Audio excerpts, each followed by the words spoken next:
Well, it is 11:15 Eastern Time on this Saturday, February 22nd, 2025. We're doing our 978th episode of the program, calling it Play It Again, Sandberg. We still have other things to do in this program. For example, we've got story time coming. We have Bunyan Watch coming. We have our Colorado Limerick of the Damned. And, I forgot to even deal with this yet. Dave's Big Dick. Dictionary. Yes, ladies and gentlemen, I didn't choose the word before. I need to do this.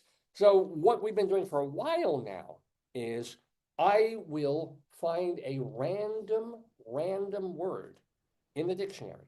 Just go thumbing through it. And then later in the program, I will have to talk extemporaneously about whatever that word brings into my head. It can be very direct, or it can just spark something that sparks something else. It's kind of a way of keeping the wheels going. So I talked about this earlier in the show, but I didn't actually pick the word. And recently, because Merriam-Webster has been doing that for us, we just kind of go to the Merriam-Webster Facebook or Twitter listing of the day and do their word. But I want to do it old school style today. I've got the old dictionary here, the Merriam-Webster dictionary. I am going to thumb through these, how many pages? 939 pages. Well, some of these are geographical names. So we'll go, well, don't need those, hold on. So it won't be 900, it's only, I misstated. It may be less actually than 900 total pages. Oh, biographical names, foreign words. All right, we're gonna keep it to the first 850 pages, ladies and gentlemen, of words in our dictionary. I will scroll through with my thumb and then at random stop, and then whatever word my finger lands on, or you know what, I think pooey. Pooey, I'm going to give you the honor today, since we're talking rather negatively about deer poop. Here's a positive poo role model. We're going to use him as I thumb through and scroll through Dave's Big Dictionary, and later in the program, I'm going to have to speak about whatever word pooey lands on. Here we go. Are you excited? I know I am. The word is, I cannot believe this. This is one of the greatest moments in the whole history of this program.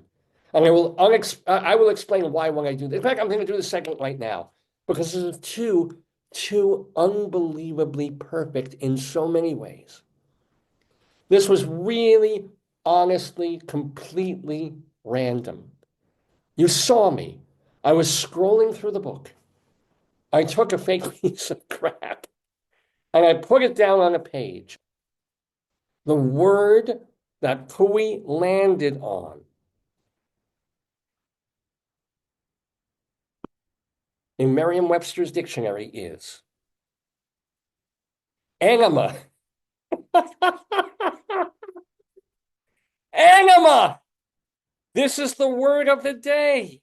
Injection of liquid into the rectum, also the material so injected. It's a noun. Plural is enemas. Also, did you know that an alternative plural to enema is enemata? Sounds religious, doesn't it? Oh, yes, I'm going to St. George of Enemata. Yes. And this is a word that is so perfect, not just for my sense of humor, not in just a way of how incredibly coincidental and possibly ironic that I used a piece of poo today to land on the book, and that poo landed on enema.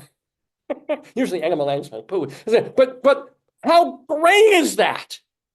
How astonishing is that? And I'm just going to do the Dave's Big Dictionary segment right now, because I know exactly what I need to talk about. This is unbelievable. What does the word enema bring to my mind? Extra, tell all about it. It's Dave's Big Dictionary.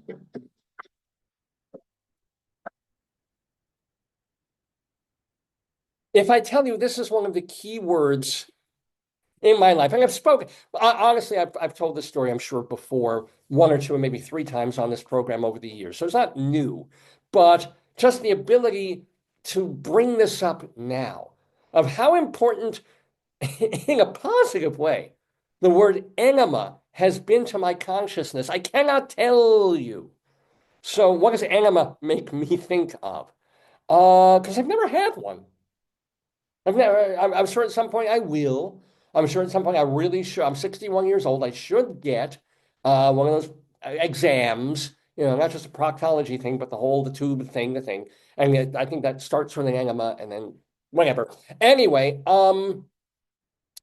but first heard about an enema from my Uncle Nathan. We called him Uncle Nay.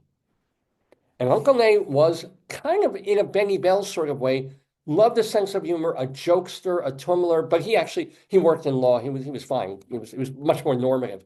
But he loved comedy and humor, and he loved telling jokes and puns. So I remember he told this joke that I didn't understand. I didn't get when he told it. And my mom was there, I think my grandma was there, he visited, and he was saying, well, it was about this guy. He's in the hospital, and for some reason his chart gets messed up. And so the nurse comes in and says, okay, time for your enema, and gives him an enema. And then nurse goes out, and then 10 minutes later, another nurse comes in, doesn't see the chart, seems time's for your enema, gives him another enema. And like half an hour later, another nurse comes in and then says, oh, Mr. Sorensen, time for your enema. Comes in. Fourth nurse comes in like 20 minutes later, and he's like, oh, who are you, friend or enema? Right? Okay. I mean, it's an Uncle Nay joke, right? And the thing was, I didn't get it because I didn't know. I think I was 8 years old. I had no idea what an enema was. Didn't occur to me. Of course, when they explained it, I was over the moon. When they explained that you have to take a bulb and a bottle of water or some solution with a tube, and the other part of the tube goes into your ass and forces you to poop. Oh my God, because I totally into scatological humor from the time I was nothing. Toilets, the word toilet would set me into paroxysms of joy. And anything involving poop or toilets or caca, forget it. The whole idea of it all is funny. I've never outgrown that, honestly. I'm still a scatological mess.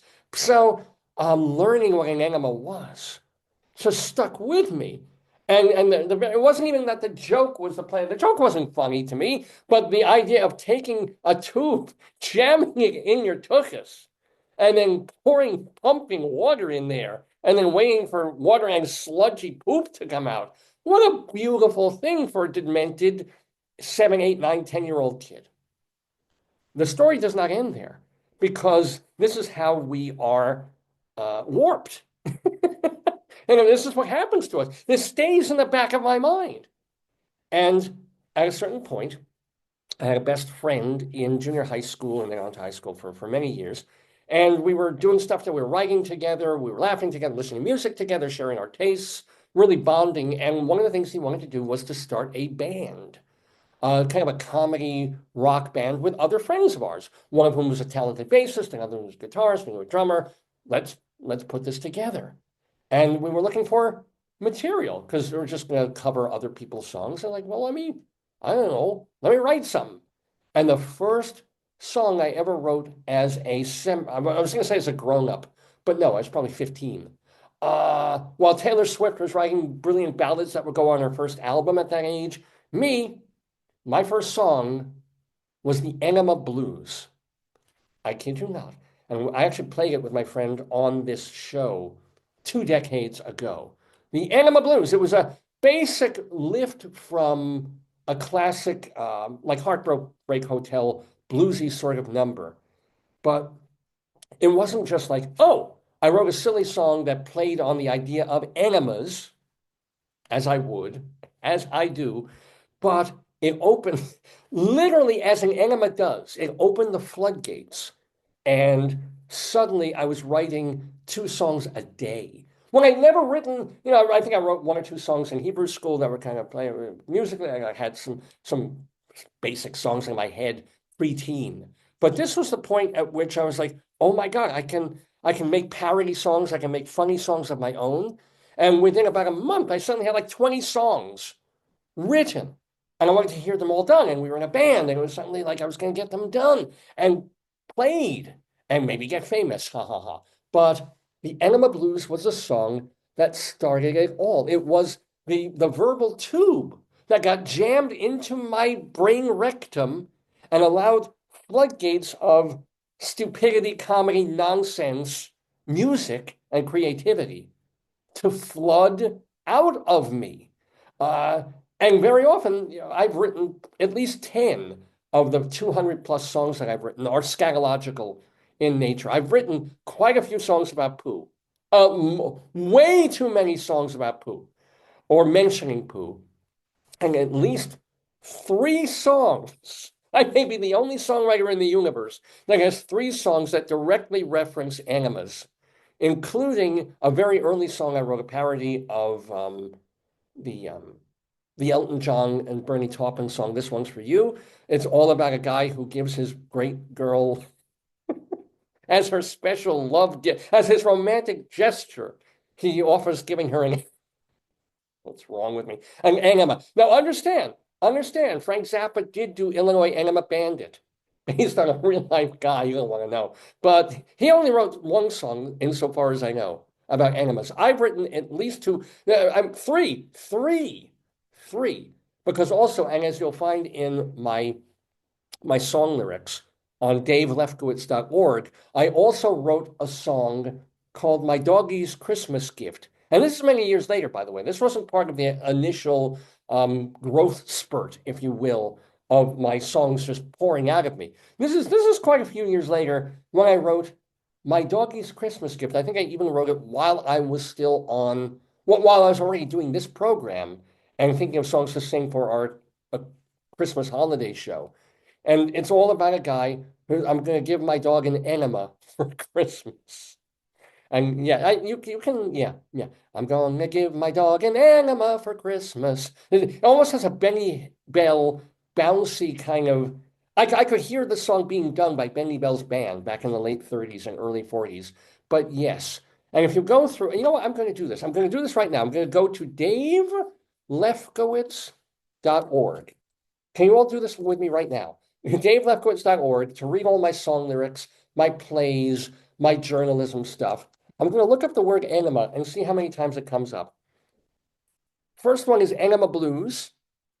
Then it comes up index of song. Oh, I didn't remember this.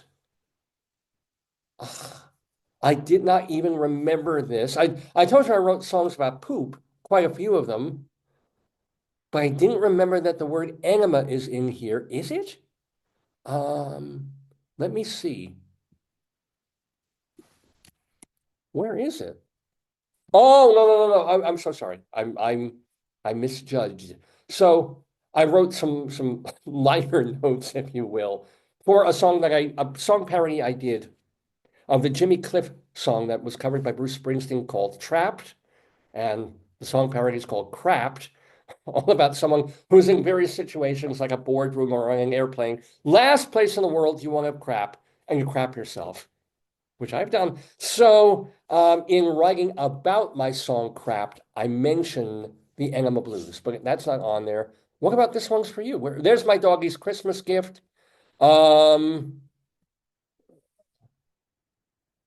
There's This One's for You.